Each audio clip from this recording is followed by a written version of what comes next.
Good evening, everyone. I'm Mark Hudson. I'm an executive director of Tudor Place Historic House and Garden, and it's my pleasure to welcome you to the final program in our lecture series. Our theme for this year has been really built around the ideas of commemoration and memorialization. And so concealed to reveal, confronting racist imagery and museum collections really fits in very well with that theme, thinking about how we're remembering, how we're acknowledging these items from the past that are in our collections today. I want to extend thanks to the panelists who you'll meet here shortly, but I want to, first of all, introduce our moderator, Melanie Adams, the Roger Ferguson and Annette Nazareth Director of Smithsonian's Anacostia Community Museum, and she will serve as our moderator this evening. So thank you very much, all of you, for being here. Thank you, Melanie. Great. Well, thank you so much. I was just saying it's wonderful to see so many people on a Tuesday evening. So we will dive right in. We do have a few questions at the panel we're going to discuss, but I really want to make sure this is a conversation and you're able to get your questions answered as well. So the title of this evening's panel is Confronting Racist Imagery in Museum Collections. So I will say my first career was higher education student affairs. So I came into museums after that. And I remember my first interaction with racist imagery was actually a Klan robe. I was at the Missouri Historical Society, and they had it in the hall because they were taking pictures of it. I don't remember what they were doing it for, but it was so interesting in terms of the staff's reaction to it. And they didn't want it out there long. No one wanted to be around it. It was very much as if it was alive, if that makes sense, and everything that happened around it. But I think after being in museums now for almost 20 years, learning that every museum has things that they don't put out. Like I always say, my dream exhibit is an exhibit where what won't you display? And then that becomes a traveling exhibit. You know, I'm always convinced like every museum probably has a Klan robe. Every museum has probably some postcards that we saw out front, or they have a lot of the collectibles that a lot of people have. So I think it really is, how are we using these objects for education and to really explain why people had them, what was the rationale behind them, and what can we learn from them today. So that is why we have this amazing panel here. And instead of a kind of a traditional name and where they're from, which of course we'll ask them that as well, but more importantly, can you talk a little bit about your interest in this theme and kind of your interactions with these types of objects and what got you interested in them? So I will start with LaNitra. Thank you so much for this, for moderating the panel, and thank you all for coming out on a Tuesday night. I also want to thank Dr. Christy Pekikaro, who is the president and the board chair of Tudor Place, for inviting me to participate in this event, and I'm really looking forward to the conversation. I brought my own objects that are on display from my own personal family collection because I have grown up with these images. Some of my first memories are of racist postcards or mammy figures in cookbooks and other imagery. My parents are African American. They grew up in the segregated South, and they abhorred the images, but they felt as though it was important for us to, number one, take some of them out of circulation, but number two, to take away their power. And so their belief was that if I was confronting these images on a regular basis, that they would never be shocking to me if I saw them outside of that context. And so I have vivid memories of these images throughout my childhood and my young adulthood. And my parents continued to display them in their home. So my father passed away about 2 years ago, and I inherited most of his things. And I then was confronted with what to do with these. Like, is it time for these images to finally retire and be destroyed? Or should I introduce my children to these images as well? So I brought them home, and they were out on display in our home until very recently, when I decided to put them away. But I have been able to use them as a teaching moment with my children and really explain the history and the context of the images so that they also understand that these are horrendous images that are stereotypes of Black people, but that there are many ways that we can confront those stereotypes. So that's how I first came across the images. Hi, I'm Ianna Recco, and I became focused on this thematic matter in my previous role as collections manager at Tudor Place Historic House, who's co-hosting this event. And if you aren't familiar with this museum, it's a historic house, and so it's just full of a massive collection that a family members accumulated over about 150 years. And it feels very much like their family home and was very much left in the state that it was when the last owner died in 1983. With little interference from collections departments over the years. And so I was doing an inventory one day of objects in a room. And I came across these figurines, very, very small. And doing more research on them, I learned that they were part of this genre called blackamoor figurines. And that is an art type that's very common in 18th and 19th century European decorative arts. And it very typically depicts African people in frozen moments of servitude, and that can have a huge range in the genre. So it could be an individual holding up a light. It could be a small brooch with the bust of a figure, or it could be a sugar bowl with a figure kind of holding the bowl. And after learning more about these objects, I found that they were very much occurring and being made during a time when physiognomy, which is kind of the precursor to eugenics, was being founded as a way to defend enslaving people. So you have a few interesting things going on. The aestheticization of Black figures, you have freezing figures in servitude, and then these are just present in very normal circumstances on dining tables. And so you have a lot of interesting things happening at once with these objects that are considered high art. So I started to do more research about those objects, and then as a collections department, we decided to remove those objects from view. The way they had been displayed by the family who lived in the house for decades were just in glass cabinets, along with vases, bowls, other things that were considered beautiful. So in historic houses, as you probably know, labels aren't as frequent as they might be in a traditional museum setting. So we made the choice to take the objects off of view. We felt that just having them up there along with other things was silently condoning their presence. And then it was from that point we started to talk to colleagues who are really know much more about us in this field, and learn how we might proceed as a museum to, in the future, exhibit them more ethically. And that's how this panel came to be too, because come to find out, pretty much every museum is facing this issue. Yeah, certainly. My name is Shana Klein. I'm an associate professor of art history at Kent State University. And this is my, second or third invitation to talk about racist imagery. And I don't love that I'm becoming known for talking about these like miserable objects, but I'm also really honored to be here and to learn from you all. I definitely have a lot of experience with this, both in my research and in the classroom. I published a book called The Fruits of Empire, and it's all about the politics of food in American art. And I have a whole chapter on the watermelon stereotype, which, if you don't know about it, it develops around the American Civil War.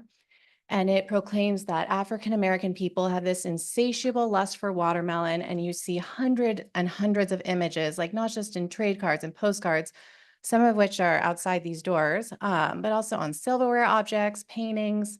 They stretch across material boundaries. And show Black people salivating over the fruit, stealing the fruit.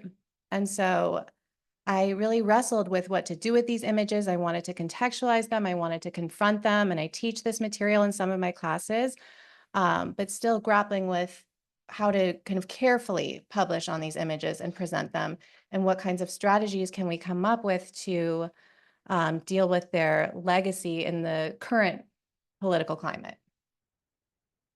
Great. Well, and I think as we think about these types of imagery, one of the things we're always thinking about in museums is how can we create welcoming environments, and how can we diversify our narrative? So it sounds like one of the things we're trying to do is to tell the true story behind when and why these artifacts were created. And I know I was having a conversation with someone in there about just that. It's like they weren't necessarily created in the time period that you think they were, if that makes sense. So can someone talk a little bit more about that in terms of how and why they were created? Well, a good example of that is actually with Confederate monuments. You might think that this is directly a result of the U.S. Civil War, and this comes after a time period when slavery had been abolished, but actually Confederate monuments were erected so much later in the Jim Crow era, even as far as into the 1960s, into the 20th century. And so you really have to question, why were they erected in the specific time period when there were movements again to try to fortify segregation and to disempower African Americans who had been emancipated. And after decades of gaining legal rights, there was a movement to try to take those away. Yeah, those time periods were filled with racial violence. And in order to commit such horrendous acts of racial violence against people, you have to denigrate them to the point that you dehumanize them and you don't think that they're worthy of being treated humanely. And what you see in these images that are in the other room and images that we have dealt with really start to blur those lines between someone who's human versus someone who is not human. And part of that strategy comes from these exaggerated caricaturized figures that make people think, you know, these people are not educated. They have no desire for, you know, to be successful economically. They are not, you know, contributing to society. And therefore, the violence that I see in my community through lynching, through other forms of violence, that it's an excuse for that type of violence.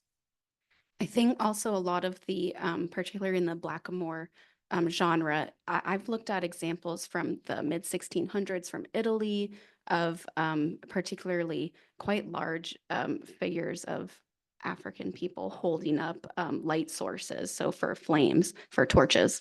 And then you can track that same motif through centuries. So, but it's definitely not a coincidence that this was appearing right as the slave trade was appearing. And then it just carried through for centuries. And especially when we see instances in very casual manners, such as sugar bowls.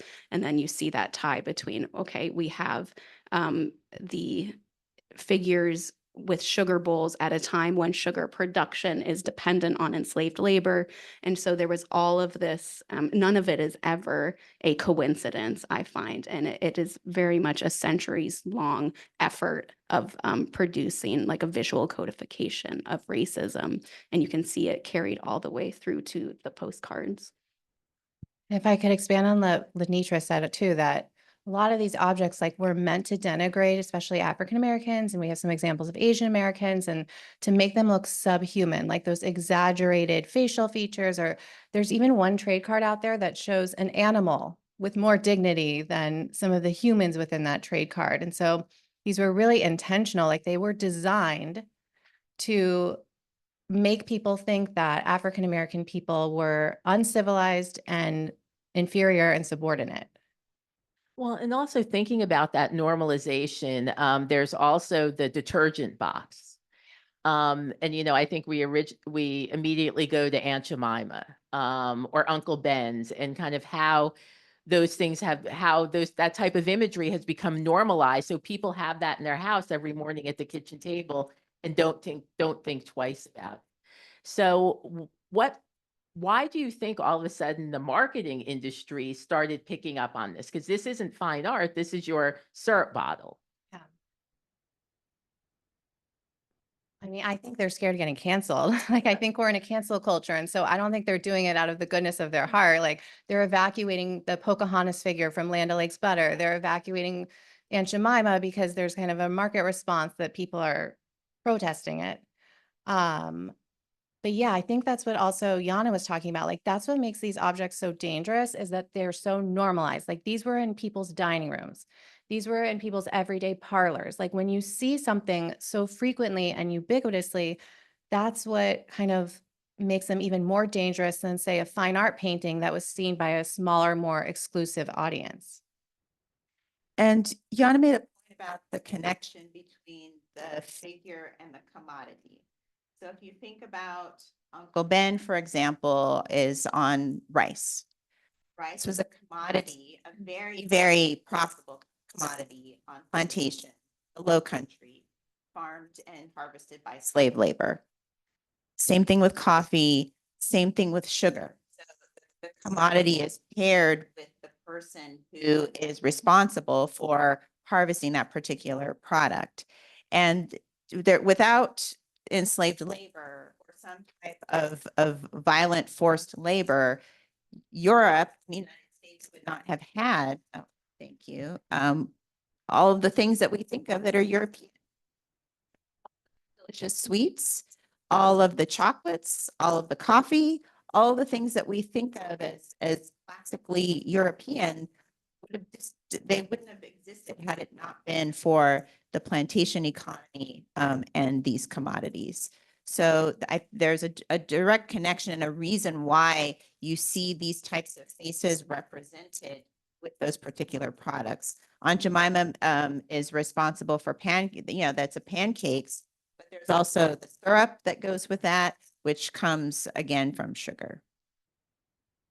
And then also, as we think more about this, why should we collect and preserve these types of artifacts? I mean, I think we were having a conversation earlier. I don't know if anyone was paying attention. I think it's Bed Bath and Beyond, whichever the candle place is.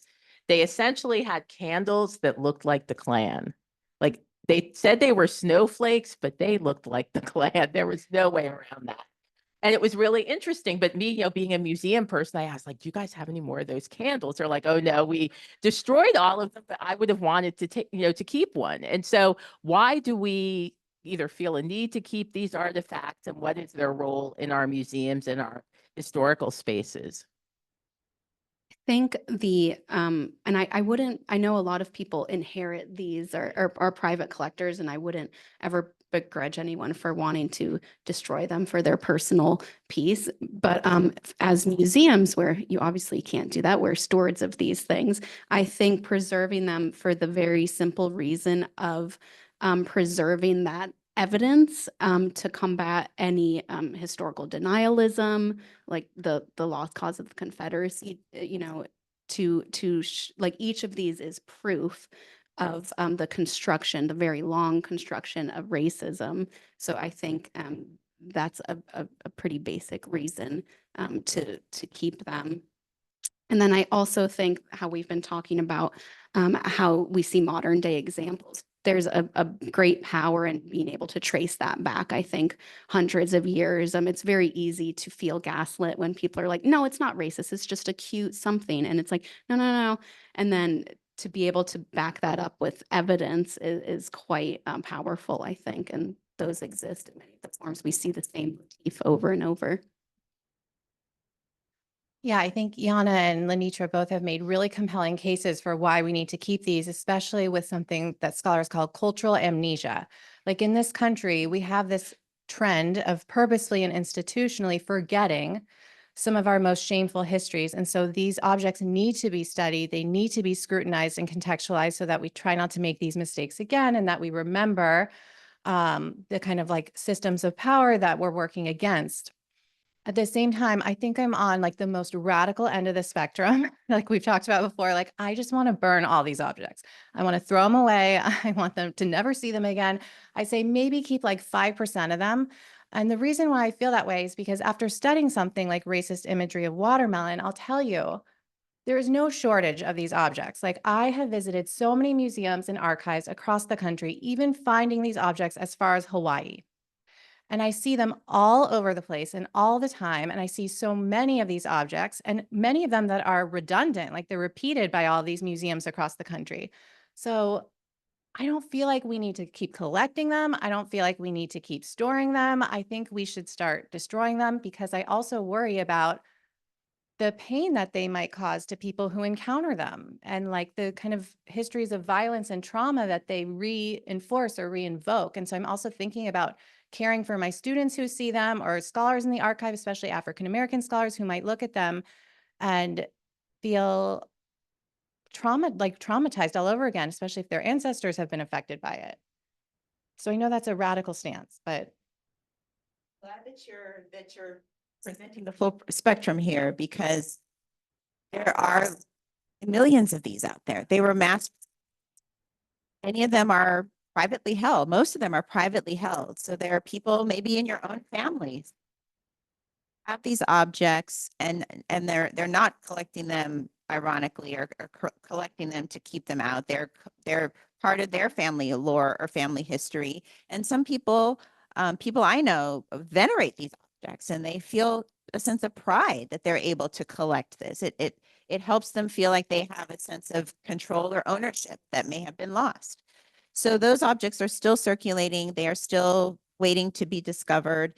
They are still coveted by some people. And that is problematic, because it is part of the ways in which white supremacy works to keep people from feeling that they are fully part of society. And on many levels, with African Americans, how we think of these images is connected, collected, or displayed in the first place. Can I tell? I have a quick story. I'm going to talk about my review of your book. LaNitra was so kind to review my book, by the way. Like I was saying earlier, book reviews take a lot of time. They're not compensated. Like it was so meaningful that you were able to do that. I appreciate it. So we met each other before. I was asked to review her book. Her book is amazing. You should buy it. And she, as Shana mentioned, she talks about this watermelon stereotype. And in reading the book and writing the review, I happened to be on a family vacation in Greece. And while I was there, we were in the airport, and we were in like a souvenir shop, and I saw this really cute item that had a watermelon. It had a giant watermelon. And it was so beautiful and interesting, but I paused because I thought to myself, should I buy this object? Like if I buy this thing, would I ever want to put it on display in my home? Because people in my family might think that, I intentionally was buying into the watermelon stereotype or something. And it was because I was reading her book and writing this review that I was reminded about that symbol is. And I think I didn't end up buying the item. And it really kind of threw me right back into the debate and the conversation, except now I'm thinking about it for a new generation. What do I want my children who are born, in the 2000s, what do I want them to think about these images? Do I want them to have the same approach, or should they take Shana's approach and burn these things so that they're never seen again? It's a really perennial discussion, unfortunately, because we are very much still fighting racial injustice, racial inequality, and racial violence in this country. Let me just quickly say, gosh, like I want you to buy that watermelon object. Like I want that for you, but you're right. Like the politics of food are not distributed equally. It's different if I were to buy that watermelon object than if you were to, sadly. And I also have a Black colleague who told me she refuses to eat watermelon in public. Like that these are the unfair circumstances that are informed by the histories of objects like those outside this room. Well, and I think as we think about the artifacts that are on the tables in the room behind us, one of the ones that I was surprised I didn't see, and maybe this is bringing us more into the 20th century, are lynching postcards. Because so many collections, so many museums collections, because during that time period, lynchings were like picnics, like the family would come, kids would come, and they would take pictures, and they would then use the pictures to create postcards. And so I think looking to be able to say these aren't things that only happened hundreds of years ago. These are things that just happened a few decades ago. So can you talk a little bit about that in terms of the relevancy and how unfortunately we keep seeing these things? I know I was talking to an intro to art history class about this subject, and to introduce it to them, I was like, do you remember when Meghan Markle was dating Harry, they got engaged, and one of his relatives showed up wearing a brooch, and that was a Blackamoor figurine brooch, and they were like, oh my gosh, yeah, that's right. And I think something I always try to do with young people, especially, is be like, tell me about a time when you have encountered this or seen it. And then once you start to unpack the motifs that get repeated, every student could think of something. So going back to those, Italian from 1650, kind of torch holder, African figures, someone was like, those look just like the lawn jockeys in my neighborhood.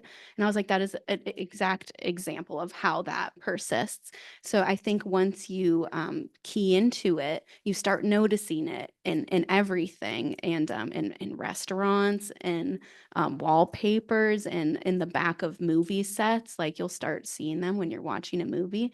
And so I think that we all kind of have this duty to get familiar with the variety in this genre, and then you'll be able to pinpoint just how persistent it is today.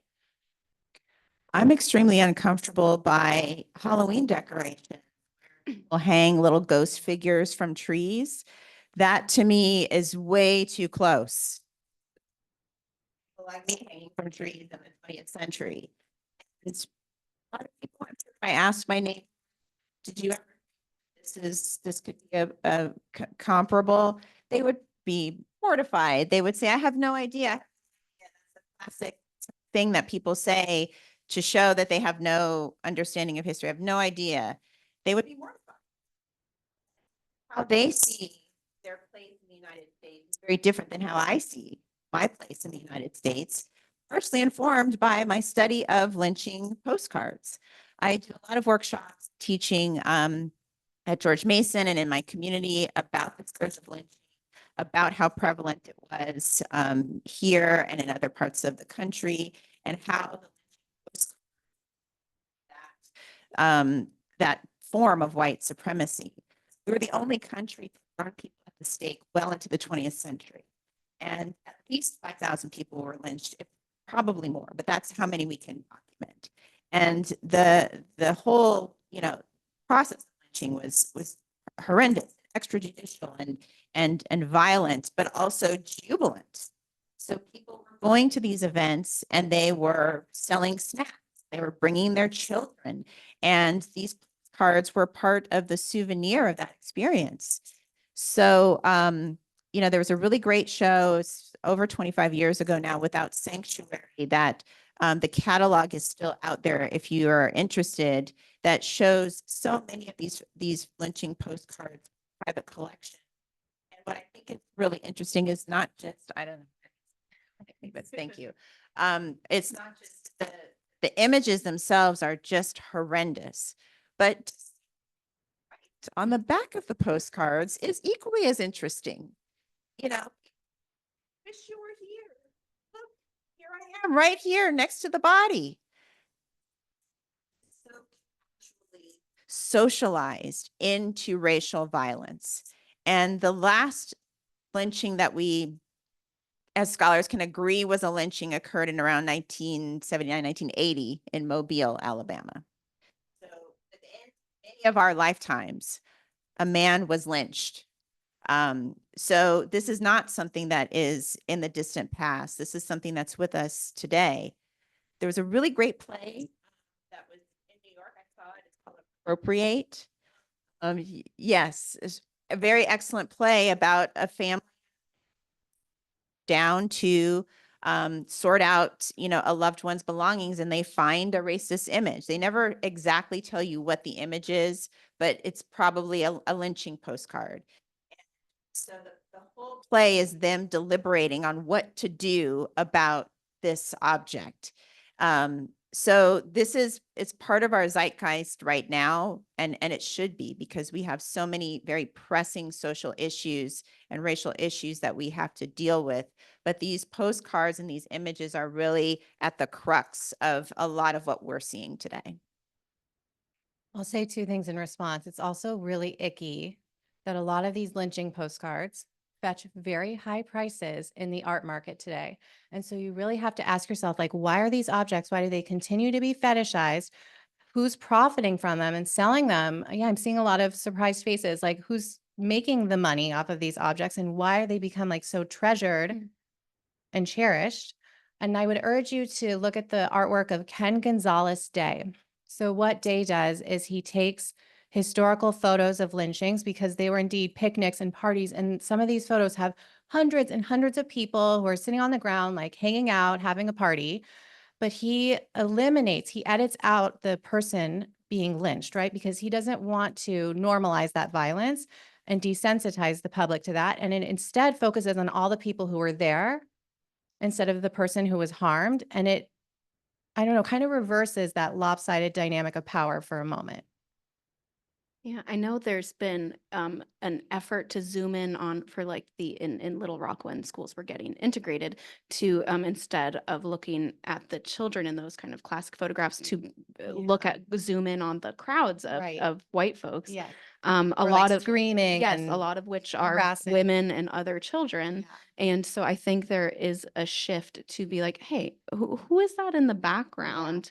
And you know, why does this look so modern? Because we are so close to it. But I think that's another example of shifting the lens a bit to be like, oh, there's a lot going on in this scene. Totally. Oh, go ahead. Yeah, well, there's a really famous New Yorker cartoon from the 1930s that has a woman holding a little girl on her shoulders, and you can't see anything going on, but you do see the glow of a fire. And the caption reads, "This is her first lynching." So I think that even in the 30s, the idea that that women and girls were being socialized into the culture of racial violence was something that, a New Yorker cartoonist picked up on. And what you're saying as well is that, we're not ignoring or decentering the person who's experienced the violence, but so much of their life is this last horrific moment, which is stating families. It was embarrassing to their livelihood. So to stop, re-injuring the families of people who were the subjects, zoom in on the people who have to talk about. That's next research on this. Well, I think that's a great transition. I have one more question, but I will say you have to start thinking of questions. This is my last one. So think of questions. But one of the artifacts in the room that we haven't spoken about are the books. So we haven't really talked about how children were targeted with these types of images. So can you talk a little bit about the children's books like 10 Little Sambos and the children's books that really displayed these images? And I think what someone says, you have to dehumanize people. And what better way to do that than starting with children and showing them these books? Yeah, I think the image makers who created these were really intentional in using and targeting women and children, right? Because women are the ones who were the consumers of food and objects and decorating the home. And so spreading that within the domestic interior was a way of spreading and communicating these racist messages. And then to your point, targeting children, right? Like they're raising the next generation. And so that's how racism gets inherited. Like when you are growing up around these objects and reading these stories before bed, it is intentionally designed to reach children and spreading those messages. Yes, the books. My parents' books as well. And kind of thinking about how to, oh, thank you. Is that better? Those types of images, because even though we don't see a lot of samples in contemporary children's literature, there's children literature, children. So even though those figures are not socially acceptable anymore, it is still socially acceptable to exclude people of different races from a children's narrative. Since I became a parent, I've really been hyper-focused on this particular issue. And for a while, it was really hard to find books that really capture the diversity that you would want your children to grow up with in 2024. So I used to carry a brown 5 books that had, almost no Black children, and I would color some of the faces in. So that way, at least they would see some, some diversity. But these stereotypes are so they're just as damaging as what you would see in postcards, and children to really absorb that particular narrative is dangerous. I'm a fan of Mudang, the pygmy himbo. I follow her. She just turned 4 months old a couple of days ago. From what's going on in the rest of the world right now, Mudang is a pygmy hippo.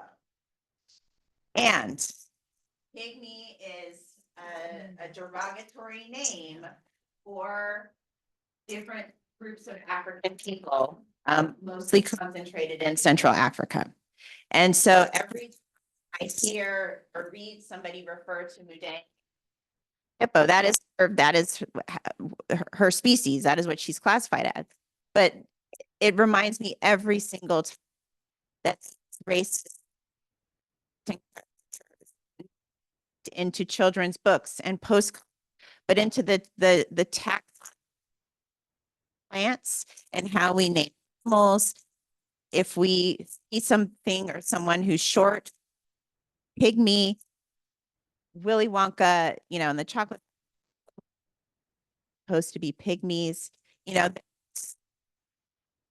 those types have morphed and evolved and really seeped into what our childhood. And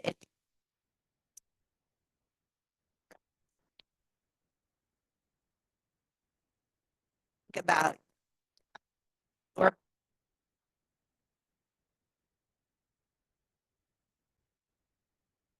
Of discussing white women and children being major consumers of these, it's completely contrasted with Black women being hyper maternalized historically, with being forced to be caretakers of white children in the families they were enslaved by, and then that just having legs and feet directly into Mammy figurines and Aunt Jemima, and then still how, I mean, we saw this play out in the election, how they are still, even by the most well-intentioned people, expected to be caretakers and getting us out of this mess.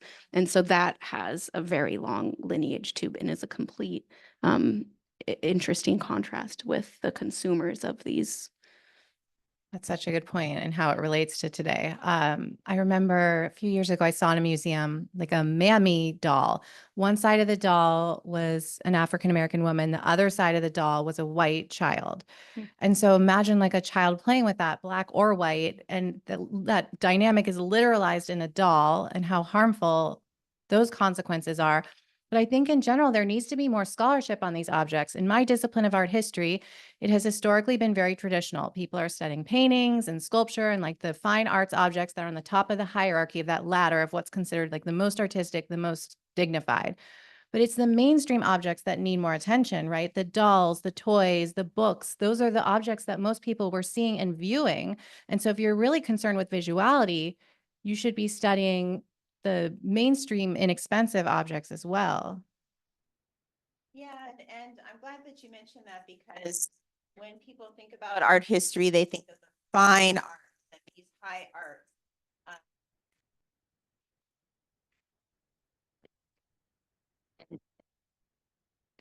Culture and chicks as evidence, which on in thing that you know are the evidence for the research questions that we ask. A doll, an object is, and you really understand them both. You really want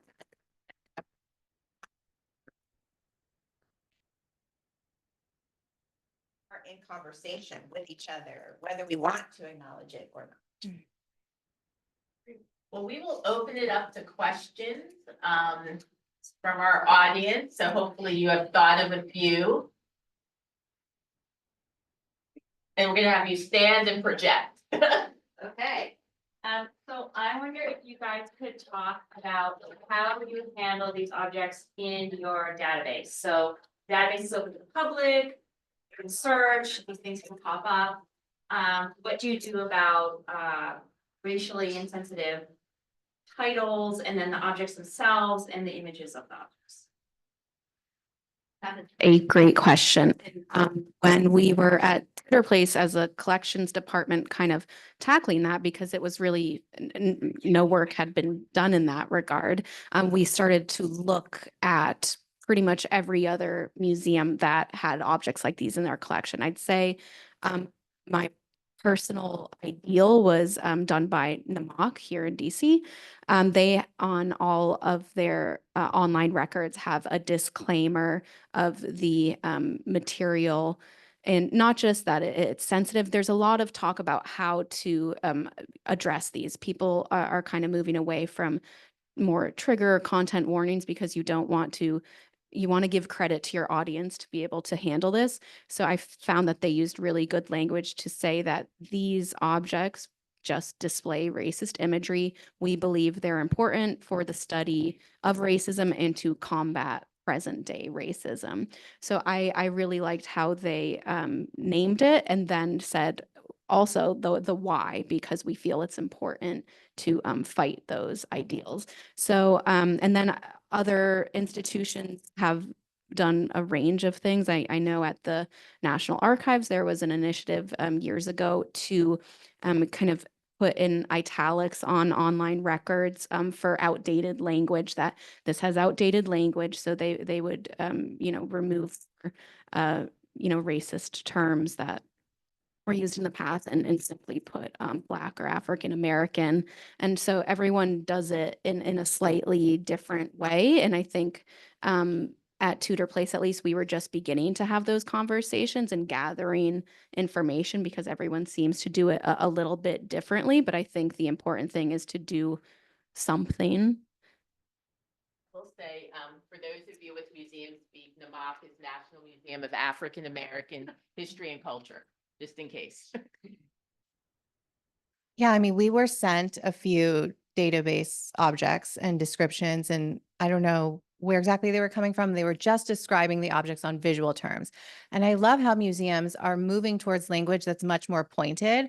And even in the label in like the National Gallery of Art or a Smithsonian, like they're saying this object is like shaped by racism or is like cruelly stereotyped. Like they're not mincing words.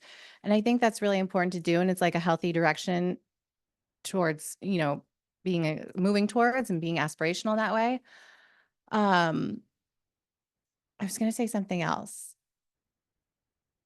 It left my brain. I'll think about it. Yeah. One of the things at the Anacostia Community Museum, my collections team, they were concerned about people misusing the images. yeah. So they necessarily didn't want to put the images, Yes. they didn't want to digitize it because they didn't want then someone to use it in a nefarious way. So Yeah. they'll have a description, but they necessarily won't have the image. Yes, that's a great reminder of what I was going to say, because I had this problem with my book.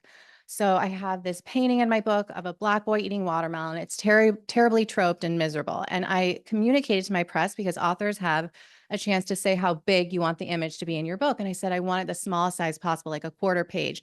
And then I get the book and there was some miscommunication. It takes up the entire page. And I was heartbroken. I was like, I do not want to give space to this image. And so even just thinking about like how big it is on your website might be kind of a form of care and thoughtfulness in terms of how you're treating the object.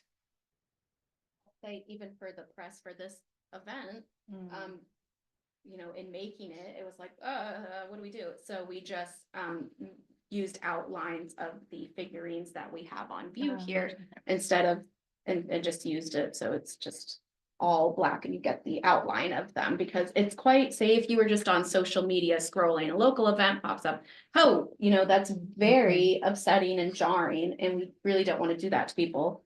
So it is such a fine line of how you project that. LaNitra, did you have anything? I was also going to mention the descriptions and the way that you write the descriptions. In museums, we've assumed that there's this disembodied, neutral voice that comes at you through the and that it's not informed by any one perspective. And we know that's not true. So museums are not very diverse places, and they're institutions that are old and built on lots of privilege and stereotypes. And so to change the tone of the voice so that it shows that we as a community understand that these images are problematic, and we are presenting them to you for educational purposes, but we are not saying that this is this imagery is acceptable. That change in voice, I think, is very significant in how museums are presenting the material to the public. If I could piggyback on that for 1 second, because it extends beyond the museum text, but just I love how NAMAC, right? They seem to be such a great model, the National Museum of African American History and Culture. They also have a reflection room. And so it's jarring when you like study some of these objects in an archive and then all of a sudden you're back outside and it's like bright and you hear all this noise. And that reflection room is really beautifully done because I think it creates a space for people to process the heavy objects they've just seen. And so not just in the wording of the label, but like, how do you let people exit the museum too?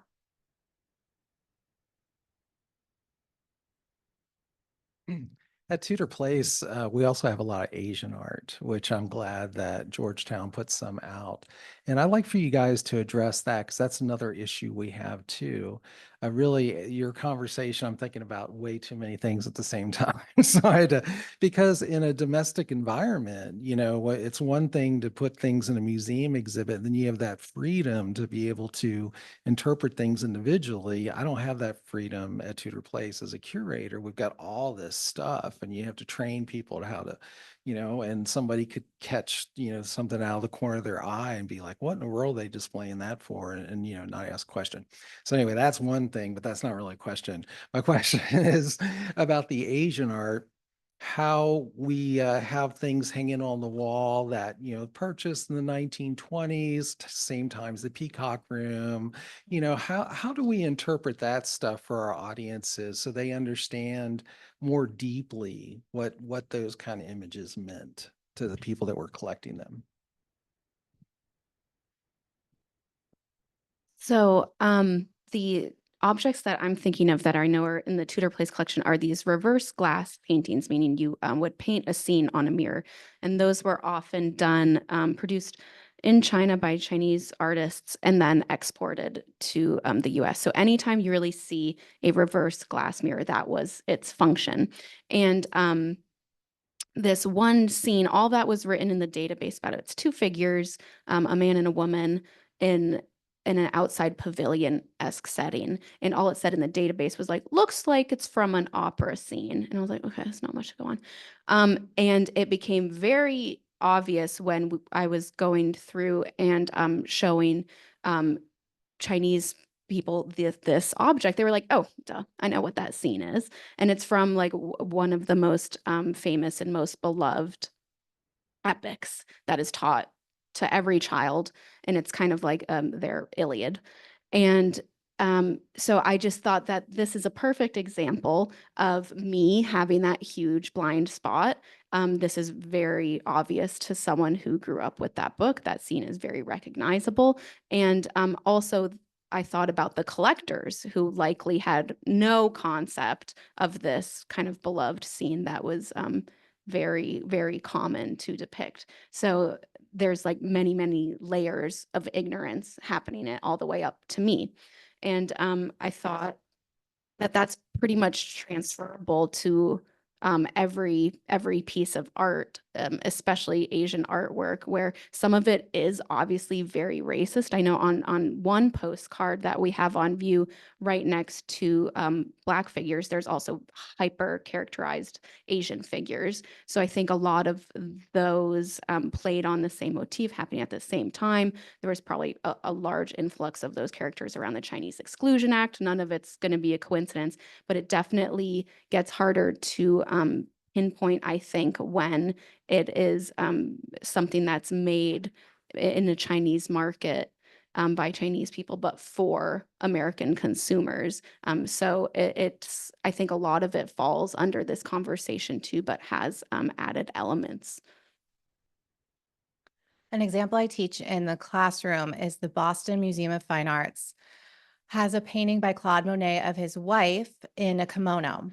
And they had a kimono day, like Wednesday kimono day. And some of you are nodding. You remember this. They invited people to the museum for people to try on a kimono while looking at the painting. And they realized the error of their ways and quickly, canceled the program. But I'm surprised by how slow museums have been to recognize the racism in their Asian American objects. Like, it seems like they're much more attuned to the racism in objects relating to African American culture, but they've been so slow with Asian American culture. And I think it's messy because something like the Peacock Room was done out of admiration and appreciation for Asian culture at the same time that it totally creates this exotic fantasy of Asian culture that's really removed from the reality of how Chinese and Japanese Americans were living in the 19th century. So yeah, it's still really backwards out there in terms of picking up on those things and realizing how problematic they are.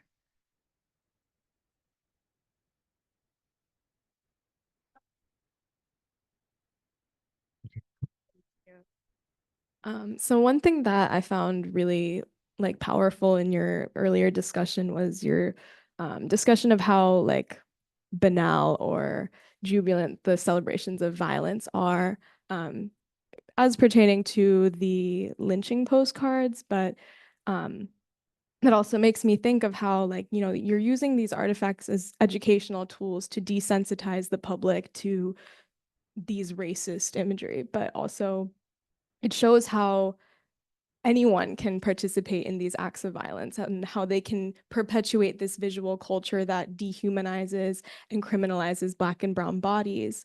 And so this is sort of a question, sort of a comment, but I'm wondering if you could speak on how you, through your own work, combat how this visual culture has been perpetuated until the present, and how the same imagery, which, beyond grocery store imagery of Uncle Ben or Aunt Jemima, but more so how the media portrays Black and brown bodies and enables death and violence towards them.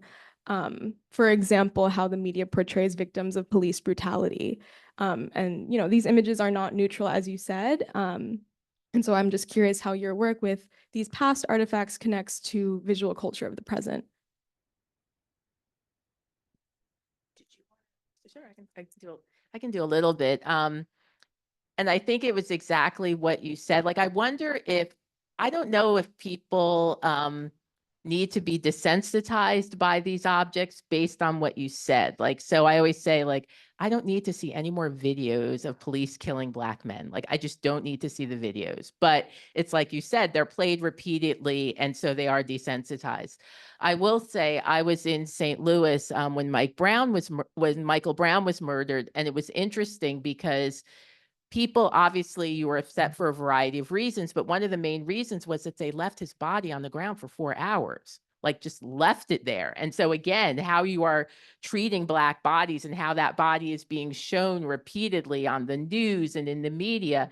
And there is just this sensitization to that. And if you think about it, though, if you think about, the one I always think about is Emmett Till. And his mother found the power in that of, look at how they treated my boy. Look at how they treated my child. And so it's this mix of how do you use that for the power of it versus how do you just stop abusing it?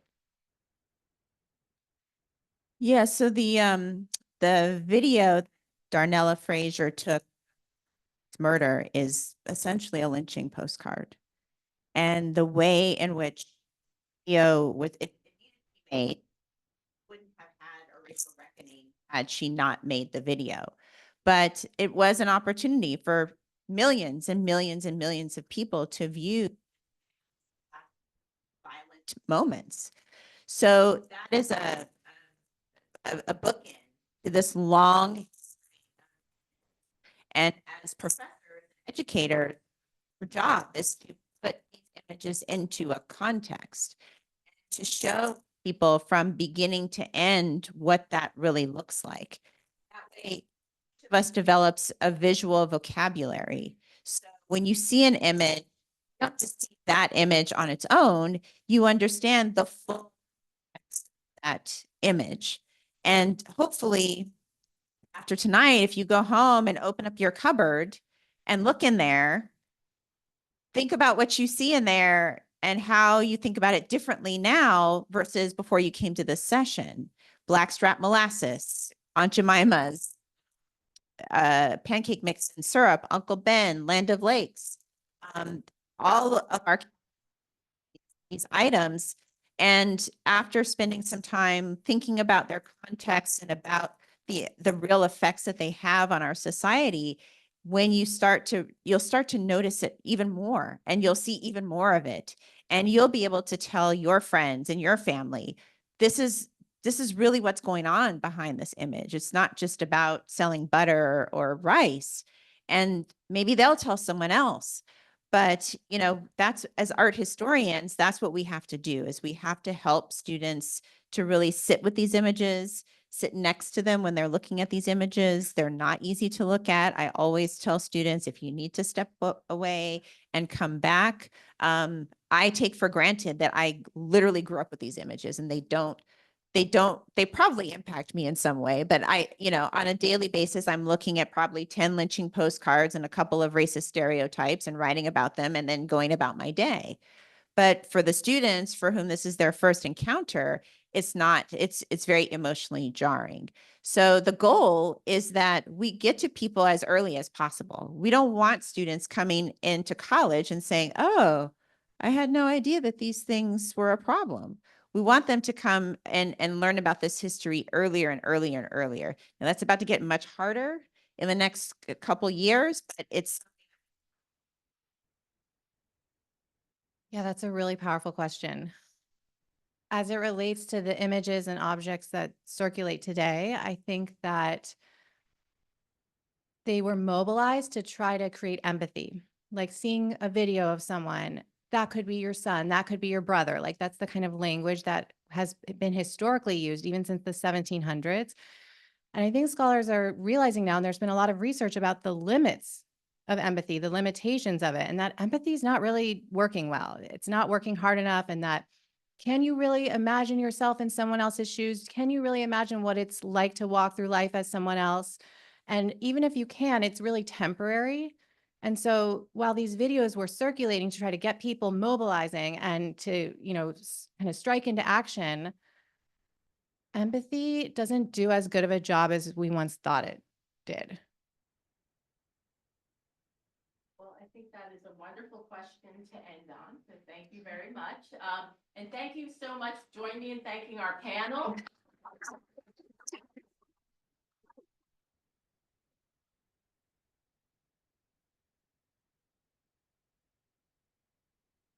We have a few closing comments.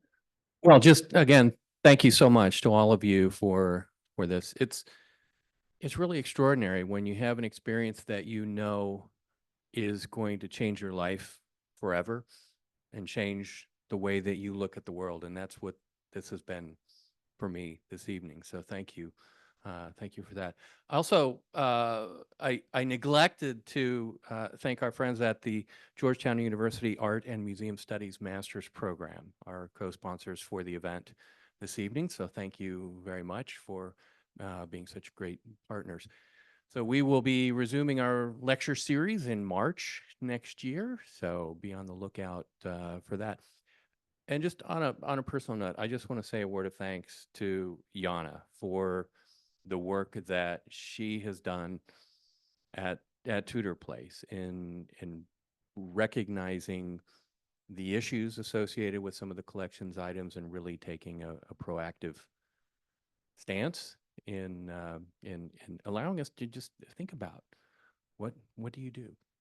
What do you do when you have these kinds of things in your collection? So again, thank you all for being here, and thank you, panel. Thank you, Melanie. So have a good evening.